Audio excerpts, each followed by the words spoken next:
नमस्कार बंधुरा आमी श्रावणी आबारो चले एसेছি नतून एकटी रेसिपि निये। चलो रेसिपिटी ताहले देखे निই। आजके एकटू अन्यरकम भावे लोटे माछ भाजा बानाबो। लोटे माछ भाजा बानानोर जोन्नो लोटे माछगुलोके एकटू बड़ बड़ करे केटे भालो करे धुए परिष्कार करे नेওয়া হয়েছে। लोटे माछगुलो धोয়ার সময় কিন্তু লেবুর রস দিয়ে ধুয়ে নিয়েছি।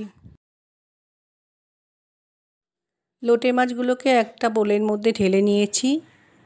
এর মধ্যে একটু নুন দিলাম, একটু হলুদ গুঁড়ো দিলাম, আর লঙ্কা গুঁড়োটা যে যেমন ঝাল খাবে সে তেমন দেবে। এরপর দিলাম একটু আদা গ্রেট করে রেখেছিলাম, রসুন গ্রেট করে রেখেছিলাম, রসুনটা দিলাম, দিয়ে খুব ভালো করে একটু মিশিয়ে নেব। মাছের সাথে মশলাগুলোকে খুব ভালো করে মিশিয়ে নিতে হবে। মাছের সাথে মশলাগুলো মিশিয়ে নেওয়ার পর আমি এর মধ্যে ময়দা দিলাম। ময়দাটা দিয়ে নেওয়ার পর একটু কর্নফ্লাওয়ার দেব।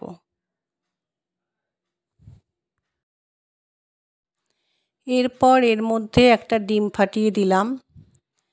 তারপরে দিয়ে নেব একটু লঙ্কা কুচি। লঙ্কা কুচিটা দেওয়ার পর অল্প একটু ধনেপাতা কুচি করে নিয়ে দিয়ে দিলাম। এবার আমি সমস্ত উপকরণকে ভালো করে একটা চামচের সাহায্যে মিশিয়ে নেব মাছের সাথে। মাছের সাথে সমস্ত উপকরণ ভালো করে মিশিয়ে নেওয়ার পর আমি মিনিট 15 রেখে দেব। 15 মিনিট হয়ে গেছে। এবার আমি একটা প্যানের মধ্যে সাদা তেল দিয়ে নেব পরিমাণ মতো। তোমরা চাইলে ডুবো তেলেও ভাজতে পারো। তেলটা খুব ভালোভাবে গরম হয়ে গেছে। এবার আমি একটা একটা করে মাছ তেলের মধ্যে দিয়ে ভেজে নেব। ভাজার সময় অবশ্যই গ্যাসের ফ্লেমকে লো করে রাখতে হবে। লো ফ্লেমে ভাজলে ভাজাগুলো কিন্তু খুব ভালো হবে।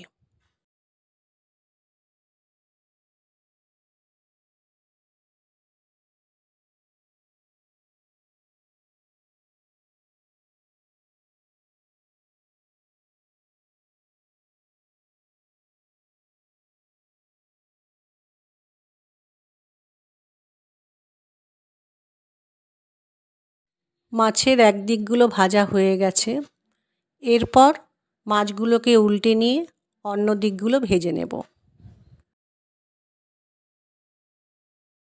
এইভাবে লোটে মাছ ভাজলে খেতে কিন্তু বেশ ভালো লাগে।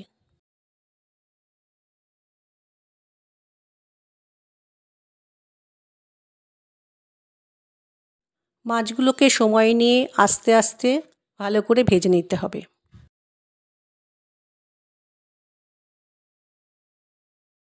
লোটে মাছগুলো খুব সুন্দরভাবে ভাজা হয়ে গেছে। দেখতেও কত সুন্দর হয়েছে। মাছগুলো তুলে রাখার জন্য আমি একটা প্লেটের ওপর টিস্যু পেপার রেখেছি। তার উপরে মাছগুলোকে তুলে রাখবো। তাহলে কি হবে, মাছ ভাজার যে এক্সট্রা অয়েল আছে সেগুলো টিস্যু পেপারে শুষে নেবে। লোটে মাছ ভাজাগুলোকে টিস্যু পেপারে তুলে নেওয়ার পর আমি একটা প্লেটের ওপর পরিবেশন করব একটু কাসুন্দি দিয়ে। কাসুন্দি দিয়ে এই মাছ ভাজা খেতে কিন্তু খুব ভালো লাগে। এই রকম লোটে মাছ ভাজা চা বা কফির সাথে খেতে বেশ ভালো লাগে। রেসিপিটি ভালো লাগলে লাইক, শেয়ার ও সাবস্ক্রাইব করো। ভিডিওটি দেখার জন্য ধন্যবাদ। আজ ভিডিওটা এখানেই শেষ করছি। ফিরে আসছি নতুন একটি রেসিপি নিয়ে।